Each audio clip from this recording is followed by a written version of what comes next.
Winston Goodfellow here, Auto Aficionados, here with Matt Backhouse in Streetwork Exotics up in Milwaukee, Wisconsin, picking a row of cars to cruise down in his shop. You'll see as we walk down this a fantastic rainbow of colors. So why don't we start with our De Tomaso Mangusta here. This, if memory serves me correctly, won Best of Show where and when? I believe it was 2017 or 18. Oh, you know something, Mr. Smart Guy. Yeah. Hey. 17. So, okay. 2017 Concorso Italiano at Pebble Beach. First time De Tomaso had won that show. So the De Tomaso Club was real excited about that. Right now we're in our, what I would like to call service department. We put the cars together out here after they've been restored. Right now this car's back because it just had some brake squeaking noises and stuff. So we got the brakes all apart. We're going to service it and get it back to the client. So that's why it's in here right now. Any issues with this during the restoration? This was one of a pretty straightforward restoration as far as restorations go. When you buy a De Tomaso Mangusta, you could buy one that's not in too bad a shape, or you could buy one that's in horrible shape. They seem to need the exact same kind of work. So it's got new rockers and floors and, you know, all the aluminum work, yes. Even though it was in pretty good shape, but it was a pretty straightforward restoration. But the real trick with this is to get a proper, complete car. So you don't have to go chasing parts. Yes, it's got a Ford engine in the back. Right. But finding all the miscellaneous knickknacks, I can only imagine. Yeah, the Ford engine helps, but you're right. If you're missing parts, it's just as difficult on these as a Ferrari. You know, you got to go hunting and making parts. Yeah. So they can be expensive to restore. And then this guy's all dialed in, ready to drive. It's a great car. It's actually been driven quite a bit, cool. And that's why we got it in for the brakes and just getting her tuned back up for the guy. Summer's coming in Wisconsin, so get her ready to roll. And then at one time, I'm assuming it was looking like this Maserati Sebring. Yes. What's the story on this? Well, it's an interesting story because one of our clients who we've restored many Maseratis for, he's in Santa Monica. He bought this car at the auction out in California a couple years ago when they closed up the Maserati Museum. I wish I could tell you more about this. A small little... Oh, got it. There was a Maserati Museum out in California. Yeah, small yep. Little thing. And they had a couple cars that were in restoration, two Sebrings, two Sebring 2s. They tried to put the parts with the cars because there was two of them. And they set them up and they sold them as two project cars. He was there and bidding. The only really interesting thing I could tell you about this car, because it's in the middle of restoration. Yes. He was out there bidding on the car. This gentleman's name is Carl. And one of our other clients who owns this car flew out to California and was bidding on this car against him. And unbeknownst to me, I didn't know Carl was there and bidding on it. I knew this gentleman was. And Carl called me and says, hey, I won that Sebring at auction. I was like, oh, geez, you guys were bidding against each other. So that was kind of a interesting little deal with that car. Bit of a headache for you though, sit with the car all apart, or Well, it will be, as you can see. We still don't know what all the parts that are missing on this car are. We do know that there's some missing. We have a small list, so we're looking for little parts. We'll start making parts as needed. But really, some of these little things you really don't find until you're trying to put part little A together with part little B, and you're like, oh, I'm missing something, you know? Question. So to do a total restoration on something like either one of these, ballpark figure? Well, just to give I don't like to throw those numbers out in public very often, but this car, low end of the spectrum for a good restoration nowadays at the hourly rates and the cost of materials. Yes. Everything nowadays isn't like it was 10 years ago when you could restore a car for 150 or 200 grand. That just doesn't exist anymore. And some really, really, really difficult restorations, which these aren't, you get up to $500,000. So it would be safe to say to really do something right like this, you're looking at $300 to $500. Yeah, I don't think this car would ever be that much money because it's not real complicated or difficult. If you get into rebodying and stuff, that's so when you we get could even go $200 to $500 would be a reasonable ballpark. Well, you ain't restoring anything for 200 grand anymore. Nothing Italian. But it American. But it also depends upon the type of restoration. If someone wants just a nice street restoration to drive it and enjoy rather than a show restoration. I'm so glad you said that. Hey Matt, I don't really need it to be a show car restoration. I just want to drive it. Well, Winston, where do you want us to cut back in our work? Where do you want us to not do a good job? It's difficult to do that. It's really kind of difficult to dial back a quality restoration. A quality restoration is a quality restoration. they don't all have to be buffed out to go sit on the lawn at Pebble Beach. That's true. How much money is that really going to save you buffing a car? But we're not going to make a car wavy or put squeaky door hinges on things, you know. So, But it's because the last 3 to 5 points almost like doubles the price. right, Something crazy. right, it does, because the amount of attention you have to put into paint detail, sanding, buffing, detailing can be extreme. You can Yes. spend months doing it. Yeah.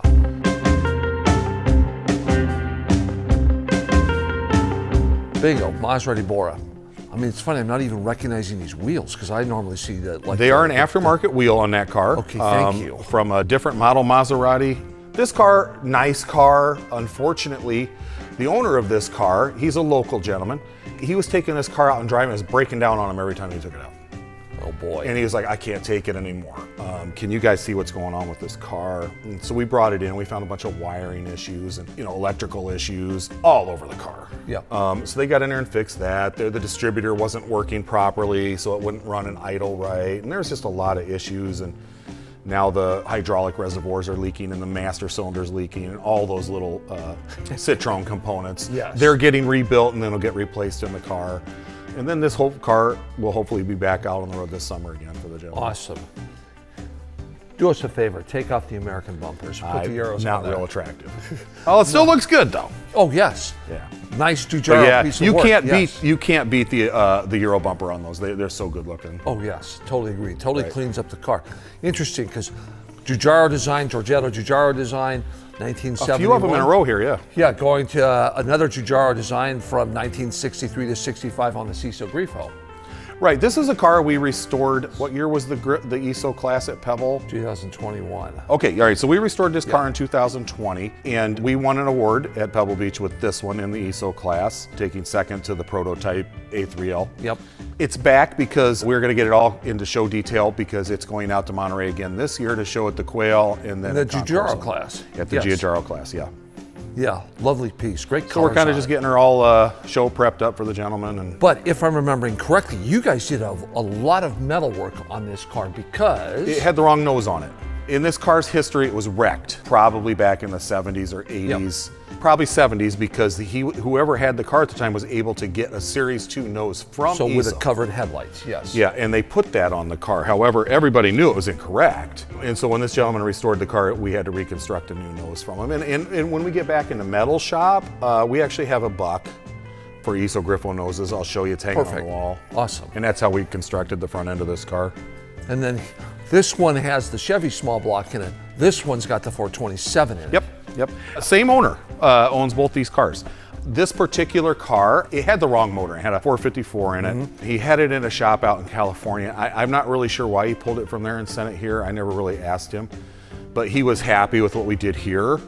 And he just wanted everything to be right under the hood. He wanted to have the right, the right number motor, the right parts. So everything everything's wanted to be correct on it. Date coded to around the time of manufacture of the car. Yes, so that's why that's here. The motor's actually just sitting right up there, ready to go in, because this car also is going to be at Quail and also be at Concorso this year. So then we'll get it show prepped up and have it out there this year as well. If memory serves me correctly, you guys did not restore this car. No, I think he purchased this car as you see it here. How often do you guys get a car where it's either gone to one shop or it's gone from shop to shop to shop, and now you have to basically... I would say our restorations that we do is a very high percentage that we get basket cases. And when I call them basket cases, they come in baskets because another shop is taking them apart or the owner is taking them apart or for whatever reason. We do have cars that come from shops that maybe didn't know what to do with the car properly, because it does take some understanding of the cars. And So what you're saying is you should really change the name of your business from Streetwork Exotics to Basket Case Restorations. it'd probably be more correct.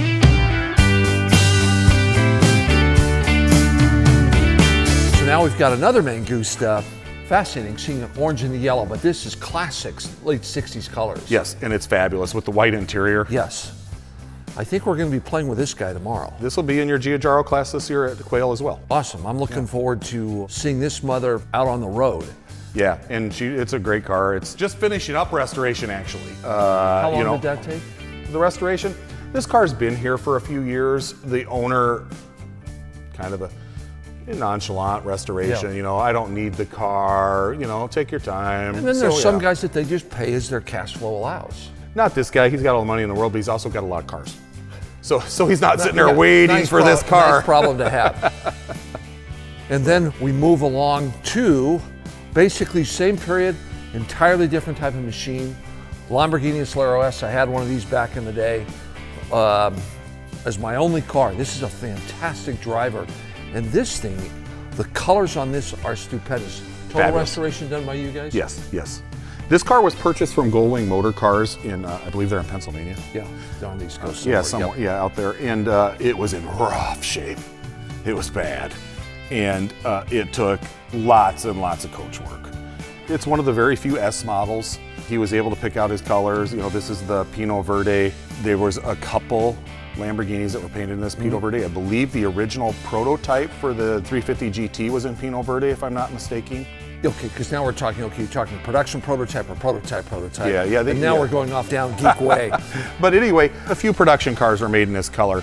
And when he saw this color, that's what he wanted. Did you see much, because if memory serves me correctly, the same owner of this also has a 400 2+2. Yes. Did you see much difference underneath in terms of the mechanicals? Well, they're identical. That's what I thought. Yeah. And then in terms of the build quality, because that's done by Touring, this is done by Marazzi. Well, yeah. The build quality is very similar. But this car's probably a little more refined in the way the body and everything was made than the 400 GT. But yeah, the underneath the skin, identical. Identical, fine. That's what I thought. If there was one guy that was going to know, it would be you. Yeah. Our upholstery shop nailed it on the interior, man. It's fabulous. It's got the velour inserts and everything like only the S models had. And so is that standard across the S models? Because mine also had that. That exact color on every one. It didn't matter what color your car was, what color your interior was, you got that velour insert. Red interior with me. Yep. Silver gray exterior. It was fantastic. Yep. Yeah, this is a great car. I've really came to love this car. It's a great design. It looks fabulous. It's fast. This is one of those, if you want a Lamborghini, this is going to sound so strange these days. If you want a Lamborghini that you could drive every day, you could literally drive this every day because it's comfortable, easy steering, blah, blah, blah, all that type of stuff. So I looked up Winston Goodfellow on YouTube and I saw, I'm going to do a little tour of Quail. This car was at the Quail last year. And you probably don't even remember that you saw this car there.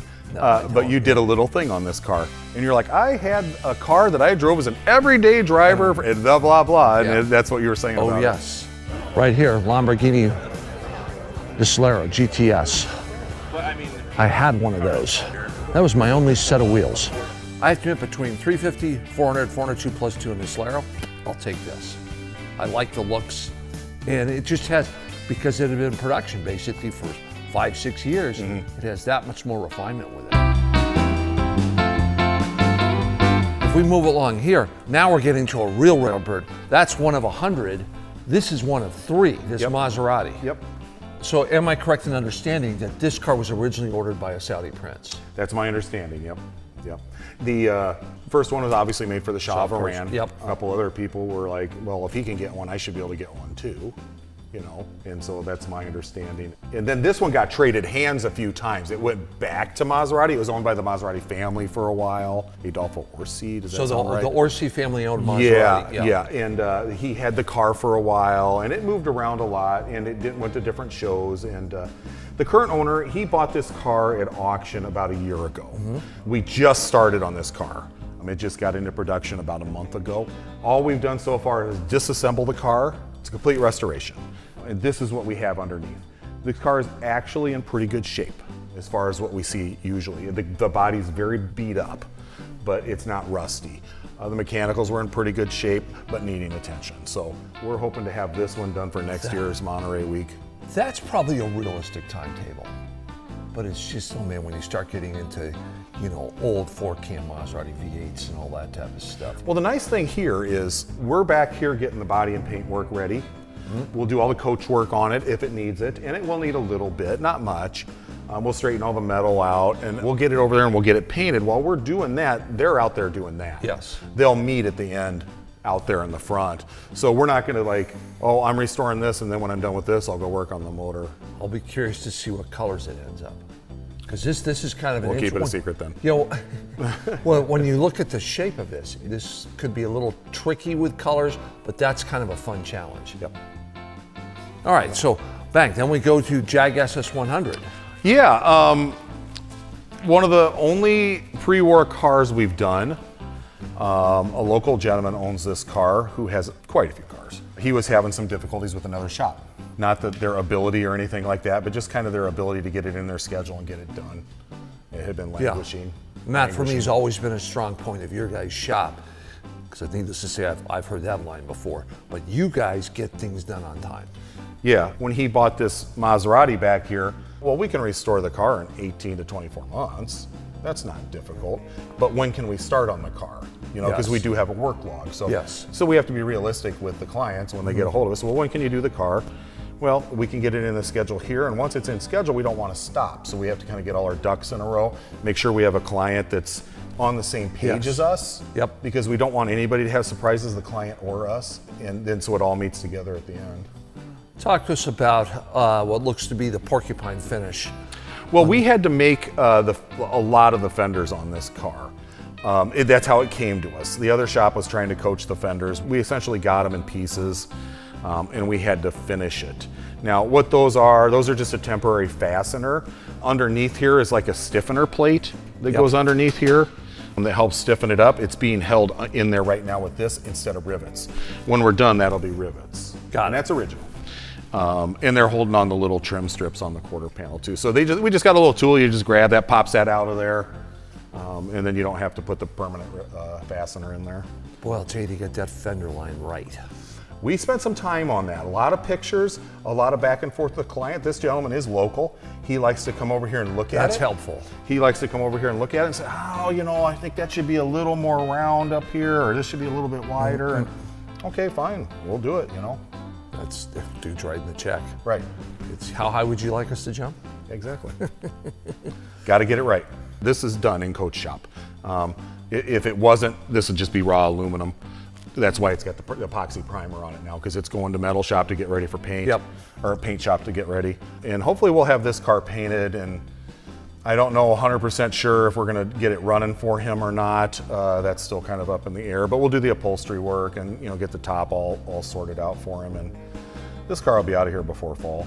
Nice. Interesting thing about the Jag, the SS100 was basically with the model's name was based on the maximum speed of the car, which back pre-war, 100 miles an hour was really some speed. Yeah, this is a 36. Yes.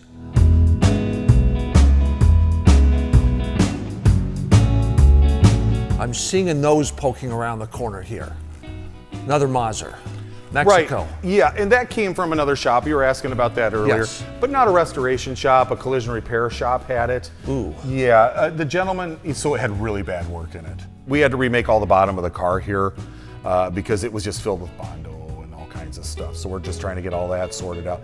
The gentleman that owns it, he owns a big company and he just loves the car. He's worked on it, he's had it forever, he's worked on it himself, but now he just wants somebody like us to just, can you just get this sorted out for me so I can have the car back? So that's all we're doing here. We'll get it painted up for him and he can have it back. You gonna do mechanicals on this? or No, it runs and drives. You Well, know, that makes your job sort of easier. yeah, you know, it's not very often that happens here that we take a car that runs and drives and do all this work to it, but this one does. We have to just be careful to kind of protect the mechanicals on it. I've always liked the design of the Mexico because it's just that understated, I like it. and in many ways it's almost like an ESO. Yeah. In terms of the ESO It Volta. looks a lot like a Revolta. Yes. And I don't know, the prototype Mexico is fabulous. That one had the different, I think The that, different front yes. end on it? Oh, yeah, yes. it's fabulous. Yeah, I know the car you're talking It's about. too bad it didn't look just a little bit more like the prototype. But yeah, it's a good looking car. Oh, agreed. Yeah. Speaking of ESO stuff, I was noticing up on your wall there, and it's tying into what we were talking about with the Griffo earlier. Right. Tell us about that. We'll call it art piece hanging on the wall. Yeah. Which is functional art, actually. Right, I'm storing it up there for in case we need it again. Yeah. Yeah, that's the front end of the Griffo. So that's just basically a metal, I wouldn't call it a buck. It's just a guide. It's almost like a template. Yeah, it's a template. Yeah, that's exactly what it is. So we're not going to take a hammer and just beat it over that like a buck. Yeah. That's just so we can make the pieces, fit it to it, weld them together, and then so we can make another front end off of that. So what we did with that one is we copied it from a car that was correct. Yeah. We did have to tweak some things a little bit here and there because ESO front ends, every one of them's a little bit different. And it's so hard to find one that hasn't been smacked. Yes. And every one, if you look at 50 pictures, you'll see 49 different cars. So, you know, you just got to kind of get it the way you like it and see if it's right, you know. So we have that as a template to work with. When you're doing that type of metal work, are you using the stumps you have over there, the English wheel? What are you guys doing to form that? Well, the stumps was 10 years ago when my shoulder and stuff were stronger, and they work great. And the nice thing about stumps that when you're working with aluminum is it's mar-free. You know, you get a perfect mirror finish when you're done. I've kind of evolved to some machines. I got the Echold over there for shrinking, and I got a power hammer and stuff now in case I don't want to do too much with That's the right, in shrunk. case your shoulder's still giving you grief. Yeah, right. We have all kinds of different techniques. We can hand form, and we can use the machines, but yeah, we have everything here. Awesome, bud. Great to spend the time. Glad to show you around.